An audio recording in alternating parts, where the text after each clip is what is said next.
Friday night. We're at the English Manor House. It dates back to 1658. We had a catastrophic flood on the 1st of February, and we are sharing our Friday evening with you, just having a chat, giving you a little update and tell you what we've been up to. Last week's video was broadcasted from our motorhome because we went to a mini festival which included a lot of dogs. So I don't know whether you've heard our dog Paddy round, but one thing for sure tonight is it ain't here. The dog has gone to the dog sitters because we were intending to have a night out, but that's all fallen through, so we are back in front of our glorious fire. Not that staying out is any better than actually staying in. So our dog, it is a Kerry Blue Terrier, and we may have been inspired to get this dog because if you've ever watched a series called Escape to the Chateau, that's exactly the same dog.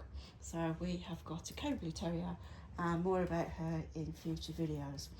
So just to catch up this week, we have been having the guns out again, trying to battle with the loss adjusters, and we mentioned to you that we had an unexpected electricity bill of £3,000.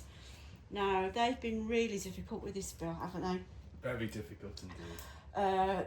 They wanted this letter and that letter. I mean, we even got a statement from the electricity company to explain this is what we normally use, this is what the usage is now, but they were just being plain hardball. We've had to pay this bill anyway and wait.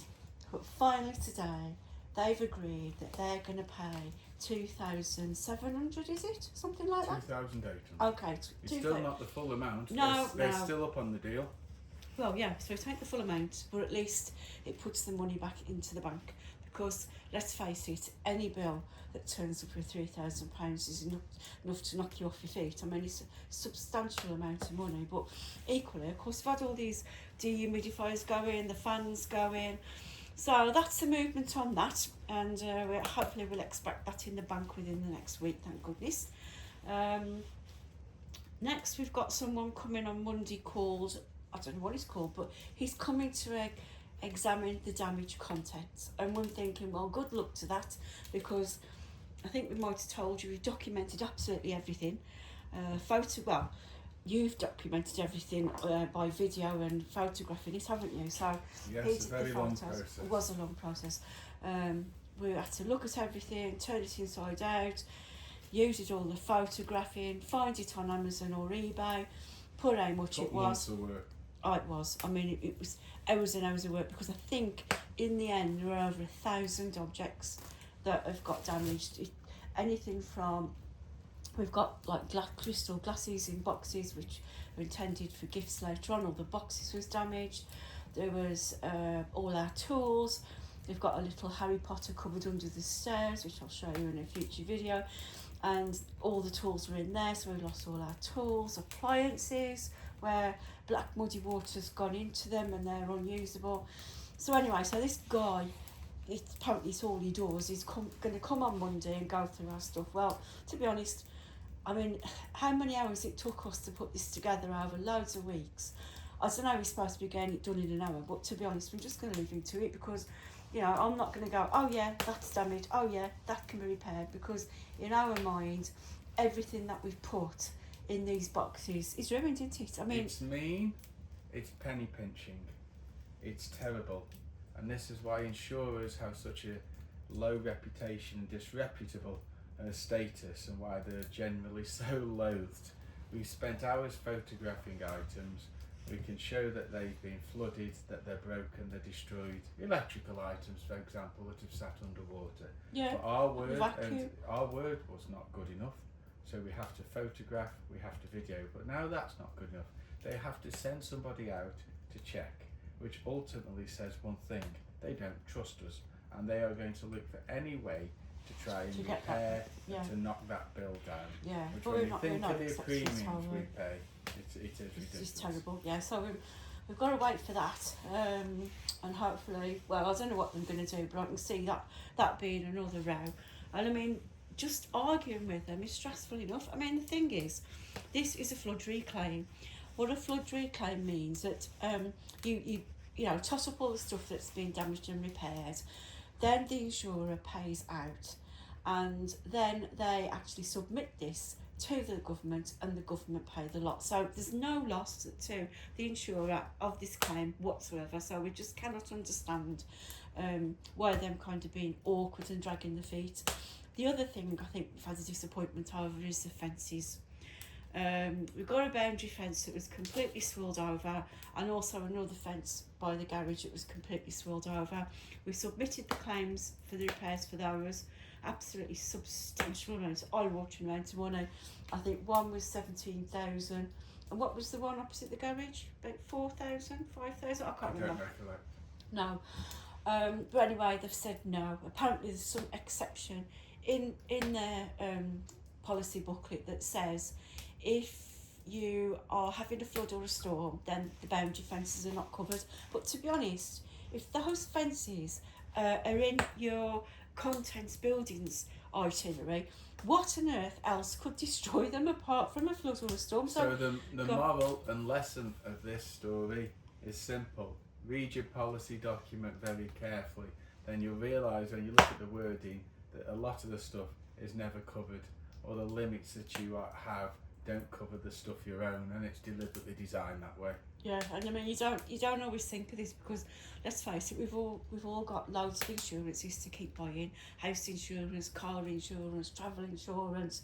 You know, you may have medical or other stuff, I don't know, but you know, you've got so many things to look at on a daily basis. You cannot focus on every minute detail of everything.